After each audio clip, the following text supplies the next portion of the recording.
इज़ेड academy में खुशामदीद। आज का जो हमारा सेशन होगा वो इकोनोमेट्री को लेकर होगा। आज हम इकोनोमेट्री में जो बात करने जा रहे हैं बेसिकली फ़र्स्ट ऑर्डर टेस्ट के बारे में बात करेंगे। असल में फ़र्स्ट ऑर्डर टेस्ट ये होता है कि जब आप किसी मॉडल की प्रॉपर्टीज़ या खुसूसियात को जांचने के लिए या उसकी करैक्टरिस्टिक को पहचानने के लिए एक एनालिसिस देते हैं इकोनोमेट्री के अंदर, वो कहलाता है फर्स्ट ऑर्डर टेस्ट कहते हैं इसको। और फर्स्ट ऑर्डर टेस्ट ये दो तरह की टाइप्स में होता है।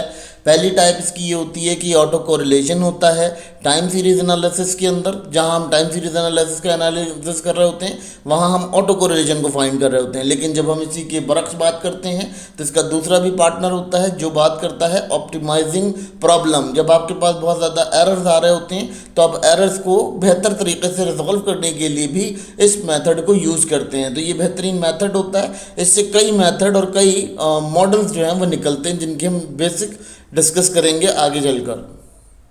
अब ये क्यों ज़रूरी होता है, देखें जी, पहली बात समझ लेते हैं कि जब ऑटो कोरिलेशन आ रही होती है आपके एरर टर्म्स के अंदर, जब हम रिग्रेशन मॉडल का एनालिसिस कर रहे होते हैं वहाँ पर क्या होता है कि बहुत सारे जो एरर टर्म्स होती हैं वो एक दूसरे के इंडिपेंडेंट नहीं होती हैं, वो मिक्सअप हो रही होती हैं, मर्ज हो रही होती हैं एक दूसरे के साथ। तो हमें क्या करना पड़ता है, हमें उस सूरत में इनको अलग अलग वे में जानने के लिए हम क्या करते हैं, हम इसको एक डाटा के सूरत में देखते हैं। तो इसीलिए जब हम ये इसके अंदर अप्लाई करते हैं फर्स्ट ऑर्डर टेस्ट, तो इससे हमें क्लैरिफाई हो जाता है कि हमारी जो हमारा मॉडल है वो उसकी स्पेसिफिकेशन कहीं मिस स्पेसिफिकेशन में तो नहीं जा रही या हमें कंफ्यूज तो नहीं कर रही। ठीक है, तो इस वजह से हम क्या करते हैं, मॉडल को बहुत अच्छे से इंटरप्रेट कर पाते हैं।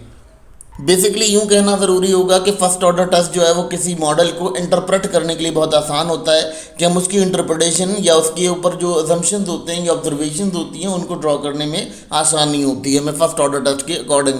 जब हम फर्स्ट ऑर्डर टेस्ट को देखते हैं वो क्यों ज़रूरी होता है, वो इसीलिए ज़रूरी होता है कि वो बहुत अच्छे से मॉडल को इंटरप्रेट करने में मददगार साबित होता है।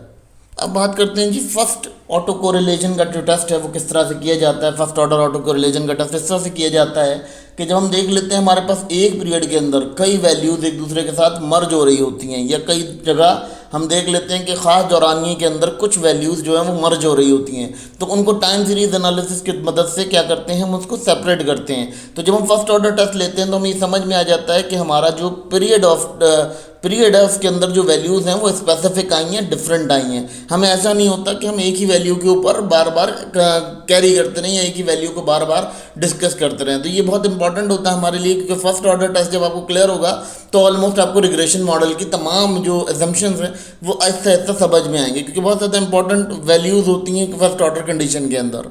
अब इसका बड़ा अहम किरदार होता है जब हम बात करते हैं टाइम सीरीज एनालिसिस के अंदर, तो ये बहुत ज़्यादा वहाँ पर किरदार अदा करता है, क्योंकि वहाँ बहुत ज़्यादा ऑटो कोरिलेशंस आ रही होती हैं, कोरिलेट हो रहे होते हैं बहुत सारे वेरिएबल, इंडिपेंडेंट भी और डिपेंडेंट भी। अब बात करते हैं इसकी लगाते हैं इसको कहाँ पर है। देखिए सबसे पहली बात कर लेते हैं, जब फर्स्ट ऑर्डर कोरिलेशन कहीं मौजूद होती है तो उसमें क्या होता है कि उसमें जब आपका OLS एस्टिमेटर होता है वो बहुत ज़्यादा कंफ्यूज हो जाता है, जो हम आगे डिस्कस करेंगे। OLS एस्टिमेटर को हम डिस्कस भी कर चुके हैं इसको ना, तो अगर हम देखते हैं तो वहाँ वो कंफ्यूज हो जाता है बहुत ज़्यादा। जब वो कंफ्यूज हो जाता है तो सूरत में हम क्या करते हैं, उसके अंदर कुछ ऐसे एरर्स होते हैं जो गैर ज़ाहिर नहीं हो रहे होते, मतलब गैर माइल कहना या गैर ज़ाहिर होना, यानी वो ज़ाहिर नहीं हो रहे होते। जब वो एरर ज़ाहिर नहीं हो रहे होते तो हम वहाँ पर इसको अप्लाई करते हैं ताकि हमें वो एरर ज़ाहिर हो जाएं जो एरर किसी वेरिएबल के साथ कोरिलेट कर रहे होते थे। तो ये तमाम चीज़ें जो है हमारे पास यहाँ डिस्कस करने के लिए बहुत इंपॉर्टेंट वे में मौजूद थी। फिर अगर हम बात कर लेते हैं यहाँ पर इसकी क्या कंडीशन होती है कि जब टी स्टैटिकल को देखा जाता है तो टी स्टैटिकल से हमें एक्चुअल ऑब्जर्वेशन निकालने में बहुत आसानी हो जाती है, तो हम इसको वहाँ पर अप्लाइड करते हैं जहाँ हमें ऑटो कोरिलेशन बहुत ज़्यादा मिल रही होती है टाइम सीरीज एनालिसिस के अंदर। अब इसकी दो जगह और एप्लीकेशन करवाते हैं, एप्लीकेशन जहाँ पर भी होती है या यहाँ भी अप्लाइड होता है। देखें पहले तो हम बात करते हैं GLS की। GLS में क्या होता है कि बहुत सारे आपके पास कोरिलेटेड एरर्स आ रहे होते हैं जो उसके प्रोसीजर में होते हैं। अच्छा, वो एरर्स क्या होते हैं, वो एरर टर्म्स जो हैं वो कोरिलेट करने लगती हैं आपकी स्पेसिफिक टर्म से।